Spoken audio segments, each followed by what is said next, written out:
দেখুন এই মেয়েটি পিছনে আবর্জনা কুড়াচ্ছিল। তারপর মেয়েটি এগিয়ে আসে আর বসে থাকা মেয়েটিকে জিজ্ঞাসা করে এই আবর্জনাগুলো সে নিতে পারবে কিনা। তারপর মেয়েটি বলে হ্যাঁ তুমি এগুলো নিয়ে নাও, এগুলো আমার কোনো কাজে আসবে না। মেয়েটি জিজ্ঞাসা করলো এই জলের বোতলটি কি আমি নিতে পারি? মেয়েটি নির্দ্বিধায় বলল হ্যাঁ এটি আমার কোনো কাজে আসবে না। তারপর মেয়েটি আবর্জনাগুলো নিয়ে সেখান থেকে চলে যায়। মেয়েটি সেখান থেকে চলেই যাচ্ছিল, সেই সময় মেয়েটির কাছে একটি কল আসে। তারপর মেয়েটির মা মেয়েটিকে জানায় তার বাচ্চা স্কুলের ফি না দেওয়ার জন্য তার বাচ্চাকে স্কুল থেকে তাড়িয়ে দেওয়া হয়েছে। মেয়েটি এটা শুনে খুবই চিন্তিত হয়ে পড়ে এবং সে ভাবে এতগুলো টাকা সে কিভাবে জোগাড় করবে।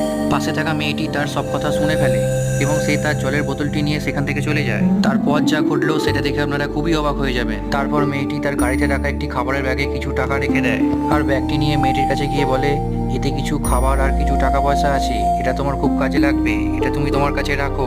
মেয়েটি এটা দেখে খুবই খুশি হয়ে যায় এবং তাকে সে ধন্যবাদ জানায়। বন্ধুরা মেয়েটির কাজের জন্য চ্যানেলটিকে সাবস্ক্রাইব করে দিন আর ভিডিওটিতে লাইক করে দিন।